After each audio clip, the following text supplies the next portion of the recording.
Chapter 2. The Trader's Market. The next morning Snorri was up bright and early, and Uller, back in his daytime mode of scrawny orange cat with a black-tipped tail, was eating a mouse for breakfast. Snorri had forgotten all about the ghostly royal barge, and when she did remember it over her own breakfast of pickled herring and dark rye bread, Snorri decided that she had dreamed the whole thing. Snorri pulled out her sample bag from the hold, heaved it over her shoulders, and set off down the gangplank into the bright morning sunshine, feeling happy and excited. Snorri liked this strange land that she had come to. She liked the green water of the slow river, and the smell of autumn leaves and wood smoke that hung in the air, and she was fascinated by the tall castle walls that reared up before her, behind which was a whole new world to explore. Snorri walked up the steep path that led to the south gate and breathed in deeply. There was a chill in the air, but it was nothing like the frost that Snorri knew her mother would be waking up to back home in their dark little wooden house on the quay. Snorri shook her head to get rid of any thoughts of her mother, and followed the path up to the castle. As Snorri walked through the south gate, she noticed an old beggar sitting on the ground. She fished out a groat from her pocket, for her people considered it good luck to give to the first beggar you saw in a strange country, and pressed it into his hand. Too late, as her hand went through his, Snorri realized that this was a ghostly beggar.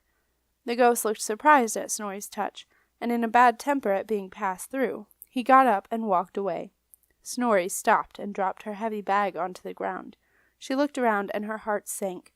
The castle was packed, stuffed full to overflowing with ghosts of all descriptions, which Snorri, as a spirit seer, had no choice but to see, whether the ghosts had chosen to appear to her or not. Snorri wondered how she was ever going to find her father in such a crowd. She very nearly turned around right there and went home again. But she told herself that she had also come to trade, and as the daughter of a renowned trader, trade she would. Keeping her head down and avoiding as many ghosts as she could, Snorri followed her map. It was a good map, and very soon she was walking through the old brick archway that led into the trader's marketplace, where she had made straight for the trader's office. The office was an open hut with a sign above it saying, Hanseatic League and Northern Trade Association Incorporated. Inside the hut were a long trestle table, 2 sets of scales with assorted weights and measures, a large ledger, and a wizened old trader counting the money in a large iron cash box. Suddenly Snorri felt nervous, almost as nervous as when she had entered Sally Mullins. This was the moment when she had to prove that she had a right to trade, and a right to belong to the association. She swallowed hard, and head held high, strode into the hut. The old man did not look up. He carried on counting out the strange coins that Snorri had not yet become used to. Pennies, groats, florins, half-crowns, and crowns. Snorri coughed a couple times, but still the old man did not look up. After a few minutes, Snorri could bear it no longer. "Excuse me," she said. 425, 426, said the man, not taking his eyes off the coins. Snorri had no choice but to wait. 5 minutes later the man announced, 1,000. Yes, miss, can I help you? Snorri put a crown onto the trestle table, and said fluently, for she had rehearsed this moment for days beforehand, I wish to buy a license to trade. The old man looked at the girl in her rough woolen trader dress standing before him, and he smiled as though Snorri had said something foolish. Sorry, miss, you have to be a member of the League. Snorri understood the man well enough. I am a member of the League, she told him.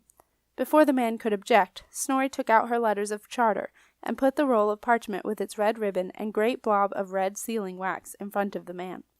As if humoring her, the old man very slowly pulled out his glasses, shaking his head at the impudence of the youngsters today, and slowly read what Snorri had given him. As his fingers moved along the words, his expression changed to one of disbelief, and when he had finished reading, he held up the parchment to the light, searching for signs that it was a forgery.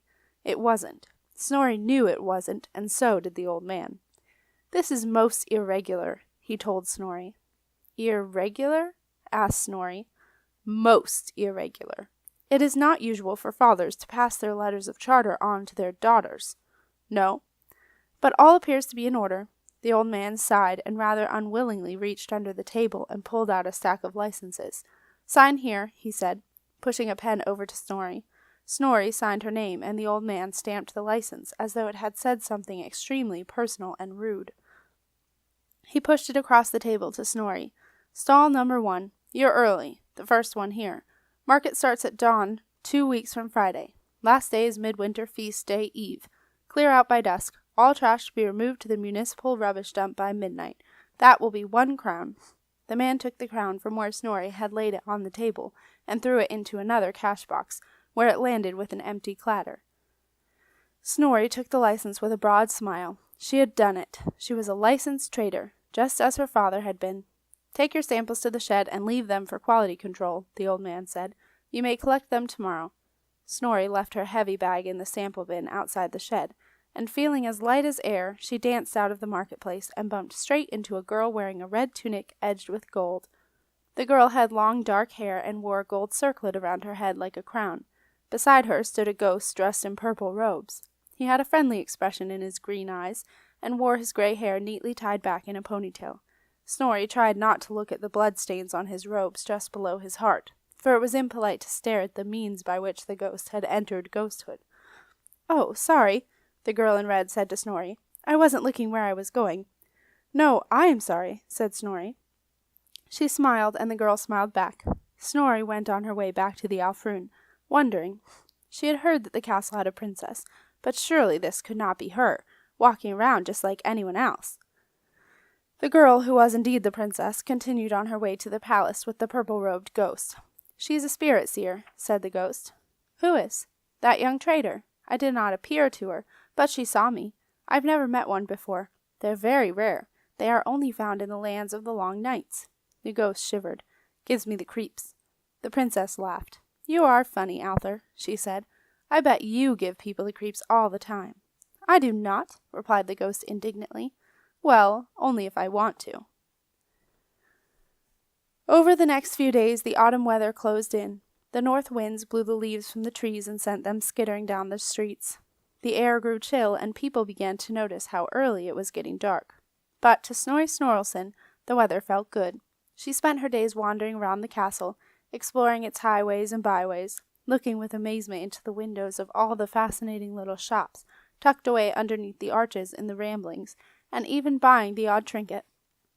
She had gazed up at the wizard tower in awe, caught a glimpse of what appeared to be an extremely bossy, extraordinary wizard, and had been shocked at the great piles of manure that the wizards kept in their courtyard. She had joined the crowd watching the old clock in Draper's Yard strike 12 noon, and laughed at the faces that the 12 tin figures had made as they sauntered out from behind the clock. Another day she had walked down Wizard Way, taken a tour of the oldest printing press, and then peered through the railings at the beautiful old palace, which was smaller than she had expected. She had even talked to an old ghost called Gudrun at the palace gate, who had recognized a fellow countrywoman even though they were divided by 7 centuries. But the one ghost that Snorri had hoped to see in her wanderings eluded her. Although she only knew what he looked like from a picture that her mother kept at her bedside, she was sure that she would recognize him if she saw him. But despite constantly scanning the crowds of ghosts that wandered by, Snorri caught not so much as a glimpse of her father. Late one afternoon, after exploring some of the darker alleyways at the back of the ramblings, where many of the traders took lodgings, Snorri had had a fright. It was getting near sunset, and she had just bought a hand torch from Maisie Small's take-away torch shop.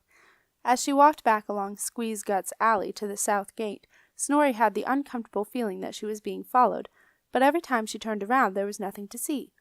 Suddenly Snorri had heard a scuffling behind her. She spun around, and there they were, a pair of red round eyes, and one long needle-like tooth glinting in the light of her hand torch. As soon as the eyes saw the flame they melted into the twilight, and Snorri saw no more of them. Snorri told herself that it was only a rat, but not long after, as she walked briskly back to the main thoroughfare, Snorri had heard a shrill scream coming from Squeeze Gut's alley. Someone who had ventured down the alley without a torch had not been so lucky. Snorri was shaken and in need of some human company, so that evening she had supper at Sally Mullen's. Sally had warmed to Snorri, because, as she had said to her friend Sarah Heap, "You can't blame a young girl just because she's got the misfortune to be a trader, and I suppose they're not all bad. You've got to admire her, Sarah. She sailed that great barge all on her own. Don't know how she did it. I used to find Muriel difficult enough." The cafe was strangely empty that evening. Snorri was the only customer. Sally brought Snorri an extra piece of barley cake and sat beside her. "It's terrible for business, this sick and ease," she complained. No one dares stay out after dark, even though I tell them that rats run a mile when they see a flame. All they have to do is carry a torch. But it's no good. Everyone's scared now." Sally shook her head gloomily. "They go for your ankles, see, and quick as greased lightning they are. One bite and that's it. You're gone." Snorri was having some trouble following Sally's rapid stream of words. "Jurgen?" she asked, catching the end of the sentence. Sally nodded. "As good as," she said. "Not dead exactly, but they reckon it's only a matter of time. You feel fine for a while. Then you get a red rash spreading up from the bite, feeling dizzy, and bang! Next thing you know, you're flat out on the floor and away with the fairies." "Fairies?" asked Snorri. "Yes," said Sally, springing to her feet at the welcome sight of a customer. The customer was a tall woman with short, spiky hair. She held her cloak close around her. Snorri could see little of the woman's face, but there was an angry look to the way she stood. A murmured conversation ensued between her and Sally. Then the woman left as swiftly as she had come. Smiling, Sally rejoined Snorri at her seat, overlooking the river. "Well, it's an ill wind that blows no one good," she said, much to Snorri's bemusement. "That was Geraldine, who just came in. Strange woman. Reminds me of someone, though I can't think who. Anyway, she asked if the rat stranglers can meet up here before they go out. Rat strangling." "Rat strangling?" asked Snorri. "Well, rat catching. They reckon if they get rid of all the rats, they'll get rid of the sickenese, too. Makes sense to me. Anyway, I'm very pleased. A load of hungry and thirsty rat catchers is just what the cafe could do with right now." No one else came into the cafe after the spiky Geraldine left, and soon Sally started noisily putting up the benches on the table and began to mop the floor. Snorri took the hint and bade Sally good night. "Good night, dear," said Sally cheerily. "Don't hang around outside now, will you?" Snorri had no intention of hanging around. She ran back to the Alfroon and was very glad to see the night Uller prowling the deck. Leaving Uller on guard, Snorri retreated to her cabin, barred the hatch, and kept the oil lamp burning all night.